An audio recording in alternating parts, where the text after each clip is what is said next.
Good morning and welcome to today's 20-minute update, BCF's monthly series of interactive calls and Facebook live streams to give you an inside look at BCF, our initiatives, and the work we do in Baltimore City, Baltimore County, and the entire region. Thank you for joining us. I'm Erica Seth Davies, and joining me today is Keisha Leverett. Hello, Keisha. Good morning, Erica.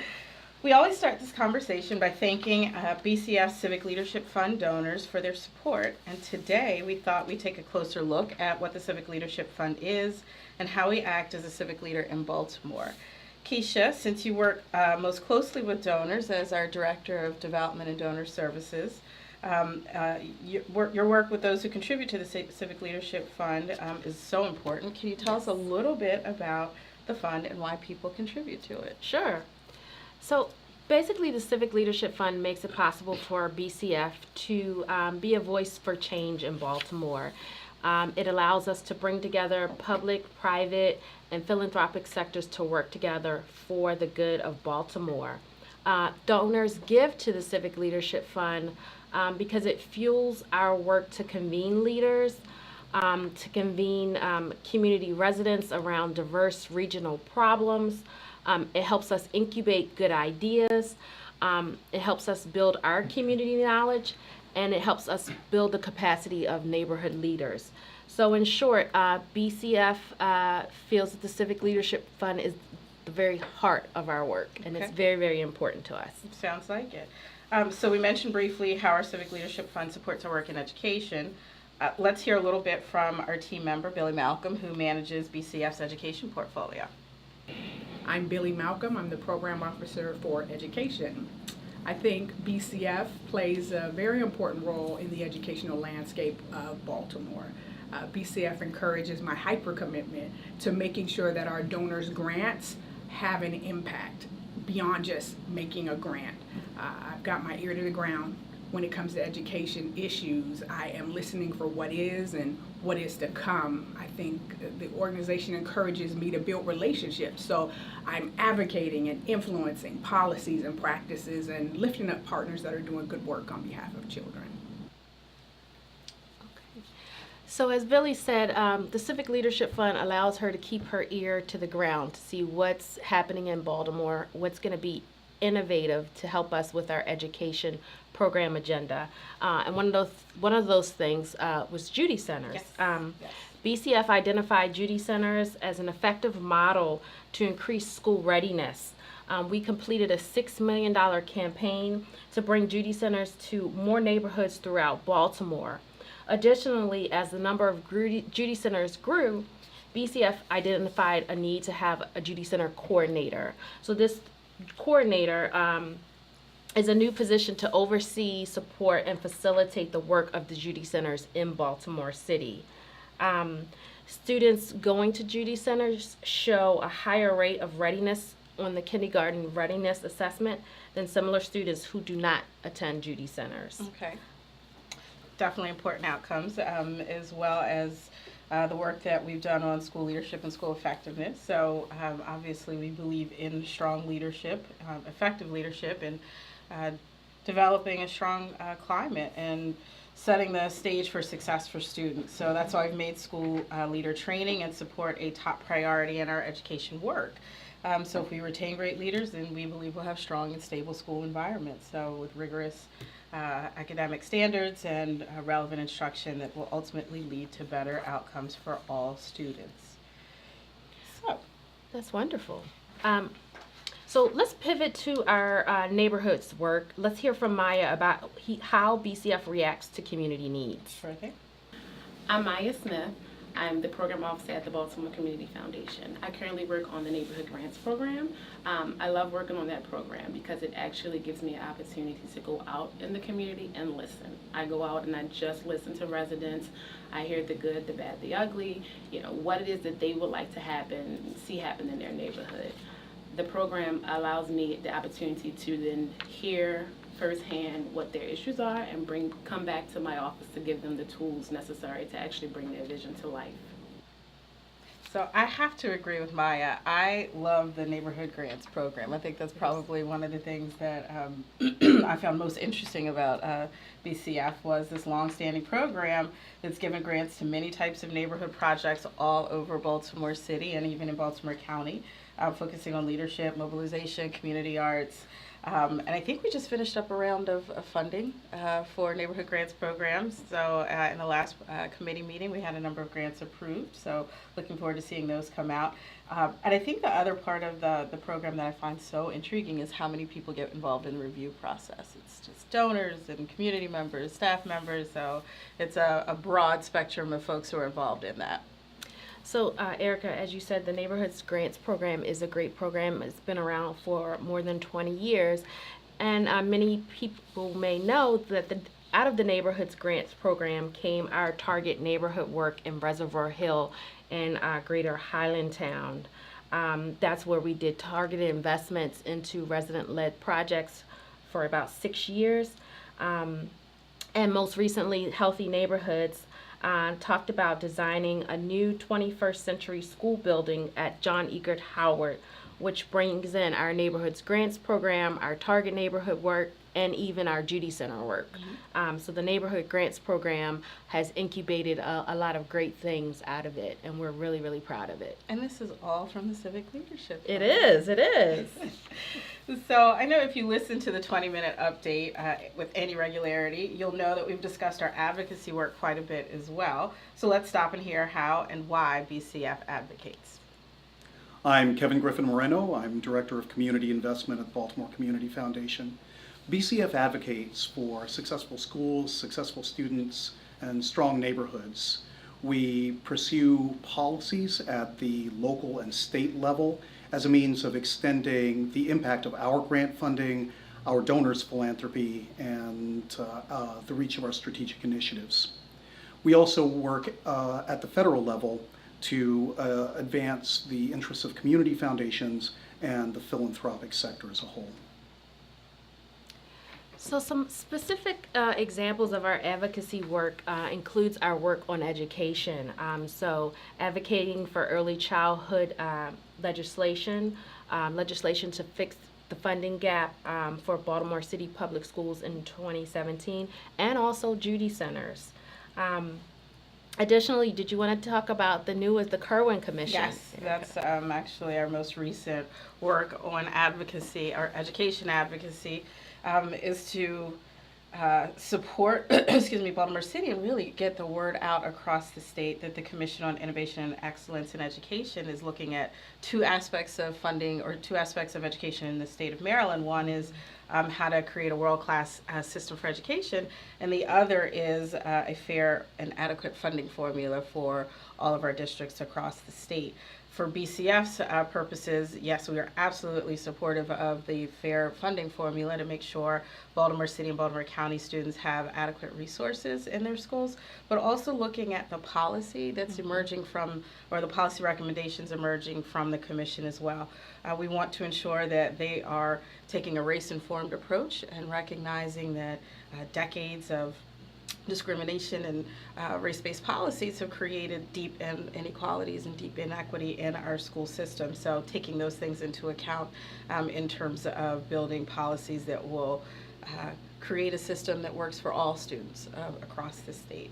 So we've been meeting with local leaders, identifying some of the advocacy groups in the local level as well as at the state level, to line up our advocates and our allies in this work and make sure that we can get the word to the Kerwin Commission and to the legislature about how important this is.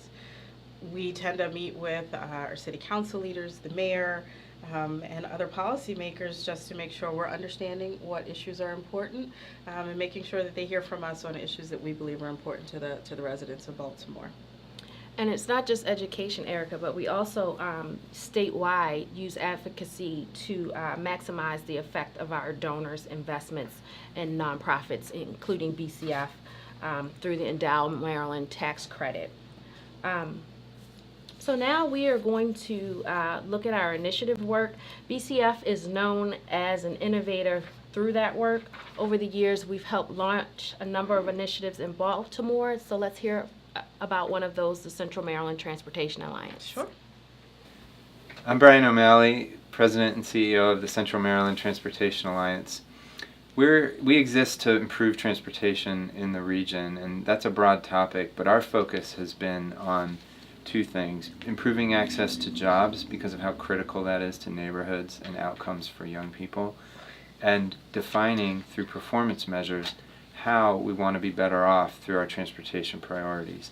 So whether it's our transportation report card, communication strategy like op-eds and letters to the editor, our Transportation 101 workshops, or our advocacy around Baltimore Link, we're trying to define how are we going to be better off, how are we measuring whether things are improving, and how are we learning from those outcomes and adjusting for the next round of priorities. And through that, we think we'll have a better region and healthier neighborhoods. Great. So Brian's doing great work at the Transportation Alliance, but in addition to that, the Civic Leadership Fund helped us incubate the Middle Grades Partnership. So that's a program that provides enrichment opportunities for public school students in partnership with Baltimore area independent schools. Healthy Neighborhoods. So that was launched by BCF. It was spun off recently through great success, but it helps Baltimoreans buy and renovate homes in targeted blocks throughout the city. I live on a Target Neighborhoods block, and I think it's a wonderful program. It helps people to increase the equity into their homes and to beautify communities, to make them stable and safe and feel like home. Also, our sustainability work. So BCF's sustainability initiative has been instrumental in creating the city's sustainability plan, as well as bringing sustainability into our schools through the Green Teams program. And last, but certainly not least, is Youth as Resources. We launched this youth-led grant-making, community organizing, and leadership development program, and it's been a great success. We have many donors who invested in it through the Civic Leadership Program, but also just directly. And continue to Yes. invest in it. Absolutely. So the next stage for us at BCF is our impact investing work, and this is incredibly exciting. It's just another tool for BCF to use in the toolbox to support Baltimore's communities. But we're using our knowledge of community through our education and neighborhoods work, and leveraging our endowment really to bring a different type of resource into communities by making sure we're impacting the local economy, supporting local businesses and CDFIs with investments in their growth and creating opportunity. Again, doing that also through a racial equity lens, recognizing the opportunity gap in growing businesses in Baltimore. So we are so excited about that and have moved actually rather quickly on getting that up and running. So this year, it's been about a year since we started to do the research and get the work started, and I think more to come on that, but there's obviously information available on our website, and we'll have much more to talk about probably in the spring. Okay, so stay tuned for updates. Stay tuned for updates on impact investing. So we are now going to open a call to questions. If you dialed into our call today, you can press *6 now to unmute yourself and ask a question. After you finish asking the question, press *6 to mute your line. If you're following our live stream on Facebook, simply ask a question in the comments of the video. Or you can tweet a question using the hashtag 20MinuteUpdate. So, do we have any questions so far? Okay, so let's go back to the impact investing work that BCF is doing. We're really pleased that our VP of Finance and Administration, Patty Chandler, is moving that along in partnership with our chair of our investment committee, Patty Baum. And again, they are meeting with some of our colleagues in other parts of the country just to learn how other community foundations are taking on this work, where you leverage dollars for not just investment return, but also for community impact. So we're pretty excited about that. And you mentioned CDFIs earlier. Could you tell the folks out there what that stands for? Community Development Financial Institutions. So the focus of CDFIs is obviously to generate returns as well, but they also provide technical assistance and really focus in their efforts on building community opportunity through finance. Okay. So, lending, is their primary method of doing that. Great. Do we have any questions so far? Hi, this is Elise Salzberg. I don't know if it was, I don't think it was just on my line, but each time when you switched the microphone, it cut out, and so I missed a lot of what Billy said, and then Maya talked, and then somebody else talked, and I don't know if it got recorded or it didn't get recorded. We will absolutely repost the video. I apologize for our technical issues with the audio, but we'll make sure we have those posted on the Facebook page as well. Okay, thank you. Thank you. So just to talk a little bit about some of what Maya said about the Neighborhoods Grants Program, you mentioned that our 2017 round of grants have just been made, so stay tuned to hear more about that. But I can talk about some of the grants we made in 2016. We made grants to 25 different community groups, and those projects range from building a bike and pedestrian trail in Catonsville, that southwest corner of Baltimore County, to establishing an archive of an East Baltimore neighborhood's history in Patterson Park. So a wide variety of grants that we do, and these grants are made for resident-led projects, which really means that the neighborhood and the community association are telling us what they feel is going to improve their neighborhood, and we are making these grants to help them go out and do it. So BCF is not making any value judgments about what a neighborhood needs. We are really leaving that up to the residents. That is incredibly important work, speaking of voice. And we even have a small team of staff members that are developing their skill on this, Yes, correct? we do. Okay. We do. We have a number of staff members who are interested in learning how to write grants, and so they're helping the residents with their knowledge, and we're learning at the same time as the residents. We're learning together, so that's really, really great. That is wonderful. Do we have any questions coming in so far? Okay. And again, if you'd like to ask a question, you can press *6 on your phone to unmute yourself and ask the question. And after you're finished the question, please press *6 again to mute your line. Or if you're following us on the live Facebook stream, simply ask a question in the comments section of the video. I have a question. Go ahead. Do other community foundations have leadership funds?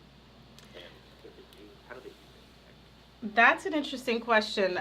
Excuse me. Most community foundations actually operate off the fees from their funds. So Baltimore Community Foundation is, I won't say the only, but we definitely are unique in having a civic leadership fund to support the work that we do in communities beyond the work associated with our donor advised funds. So there are increasing numbers of community foundations that are building these, but Baltimore Community Foundation is pretty much a leader in developing this particular type of fund. Thank you.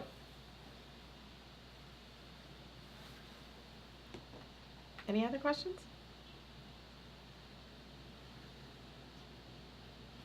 Okay. So, Keisha, tell us more about the Healthy Neighborhoods work in your own neighborhood, or how that has supported any of the neighborhood development that you've been involved in your particular neighborhood. So Healthy Neighborhoods in my community really provides bank finance loans for you to improve your house. And in some communities, they provide loans to be able to actually purchase a house. But in my community, it really is about investing in your home so that you can build equity, which helps create stable neighborhoods, and it helps you make your house more livable, beautiful, livable. So it's a really great program to help middle neighborhoods grow stronger. And again, that was an initiative that was started at BCF Yes. and spun out from BCF, so just still helping to build Baltimore communities. So we're coming right up on 9:20 here, which means that this 20-minute update is coming to an end. And we'd like to thank all of you on the line today for taking the time to learn about the Civic Leadership Fund at BCF. As always, thank you to our Civic Leadership Fund donors. And if you want to make a gift to the fund, please visit bcf.org/civicleader. And before we sign off, we also just want to recognize Tom Wilcox, who was the creator of the Civic Leadership Fund. He thought it was so important that BCF establish its leadership in Baltimore that he launched that fund, and it's been a tremendous success ever since. So thank you, Tom Wilcox, for your leadership and excuse me, and your 17 years of service at the Baltimore Community Foundation. So we will continue celebrating you through the end of the year. For the full recording, please go to bcf.org/20-minute update.